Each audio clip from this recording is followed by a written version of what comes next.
ইমানদারের জন্য রমজানের রোজা রাখা ফরজ।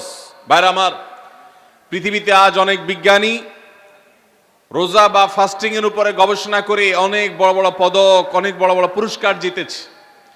এখন ডাক্তাররাও আমাদেরকে বলে যে একটা সময় আমরা যেন ফাস্টিং করি, একটা সময় আমরা যেন না খেয়ে থাকি, এটা আমাদের স্বাস্থ্যের জন্য ভালো। নবী সাল্লাল্লাহু আলাইহি সাল্লাম সেই ১৫০০ বছর আগে আল্লাহর দেয়া বিধান আমাদেরকে জানিয়েছেন। রমজানে পুরো মাস রোজা, শাবানে মুহররমে বেশি বেশি নফল রোজা, সোমবার বৃহস্পতিবার সাপ্তাহিক রোজা, চাঁদের ১৩, ১৪, ১৫ আইয়ামে বীজের মাসিক রোজা। নিয়মিতভাবে এই রোজা, এই সিয়ামগুলো যদি পালন করি আমরা, তাহলে আল্লাহর সন্তুষ্টি এবং জান্নাত লাভ যেমন হবে, ঠিক একইভাবে আমরা দুনিয়াতে সুস্থ সবল থাকতে পারবো।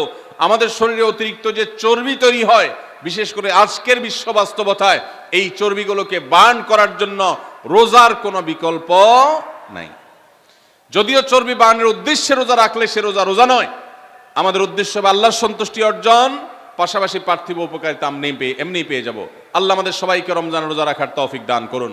ভাইরা আমার, নবী করিম সাল্লাল্লাহু আলাইহি ওয়াসাল্লাম তিনি বলেছেন, যে ব্যক্তি রমজানে ঈমান এবং ইখলাসের সাথে আল্লাহকে খুশি করবার জন্য রমজান রোজা রাখবে, আল্লাহ তার পূর্বের সমস্ত গুনাহ মাফ করে দিবেন।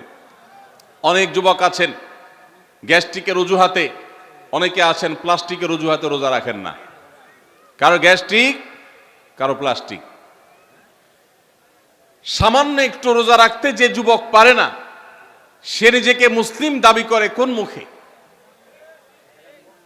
মাত্র ১২-১৪ ঘন্টা যে না খেয়ে থাকার মতো চ্যালেঞ্জ নিতে পারে না, সে আবার কিসের মুসলমান দাবি করে নিজেকে? এই জন্য ভাইরা, সবাই রোজা রাখবো তো ইনশাআল্লাহ।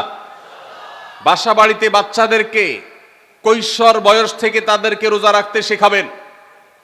সাহাবায়ে কেরাম আশুরার রোজা পর্যন্ত বাচ্চাদেরকে রাখাতেন এবং তাদেরকে খেলনা দিয়ে ভোলাতেন, রোজা রাখতে তাদের সাহায্য করতেন। আজ এমন এক প্রজন্ম আমরা গড়ে তুলছি, যেই প্রজন্ম শুধু ভোগ শিখেছে, ত্যাগ শিখে নাই।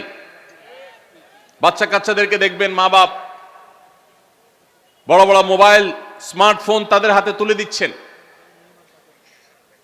তারা মুখ দিয়ে কোনো কথা বললেই সেটা নেওয়ার জন্য, কেনার জন্য বাপ মা অস্থির ব্যাকুল হয়ে যাচ্ছেন। তাদেরকে সংগ্রাম, ত্যাগ, চ্যালেঞ্জ নেওয়া, এগুলো তাদেরকে শেখাচ্ছেন না। মনে রাখবেন, ভোগ করতে কোনো যোগ্যতার দরকার হয় না, ত্যাগ করতে যোগ্যতার দরকার হয়। ভোগ করতে সবাই পারে, ত্যাগ করতে সবাই পারে না। এই জন্য সন্তানকে ভোগ নয়, ত্যাগ শেখাতে হবে। আল্লাহ আমাদেরকে তৌফিক দান করুন। আপনার বাচ্চা যদি রোজা রাখা শিখে, শখ করে রোজা রাখে, তাকে বাধা দিবেন না, তাকে রোজা রাখতে দিবেন। কারণ সে রোজা রাখার মধ্য দিয়ে গরিব অভাবী মানুষের কষ্ট অনুভব করবে, ফিল করবে। সে রোজা রাখার মধ্য দিয়ে আল্লাহর নৈকট্যের ফিলিংস তার মধ্যে আসবে, ইসলামী সংস্কৃতিকে সে অনুভব করবে, আঁচ করবে। এই জন্য সন্তানকে কৈশোর বয়স থেকেই, কিশোর বয়স থেকেই তাকে রোজা রাখতে সাহায্য করবেন ইনশাআল্লাহ। ঠিক আছে না ভাই? বাচ্চাদের প্রথম হয়তো রোজা অর্ধেক রাখবে, দুপুরে ভেঙে ফেলবে, এরপর না হয় বিকাল পর্যন্ত রাখবে, এরপর না হয় সন্ধ্যা পর্যন্ত রাখবে, কিন্তু অভ্যাস তাকে গড়ে তুলতে হবে। আল্লাহ আমাদেরকে তৌফিক দান করুন। ভাইরা আমার, তাহলে রমজানের প্রধান আমল রোজা রাখা। এই রোজা ইচ্ছাকৃত শরিয়া গ্রাহ্য ওজর ছাড়া ভাঙা জায়েজ নাই, হারাম। যদি কেউ ভাঙে অথবা না রাখে, সে ফাসিক।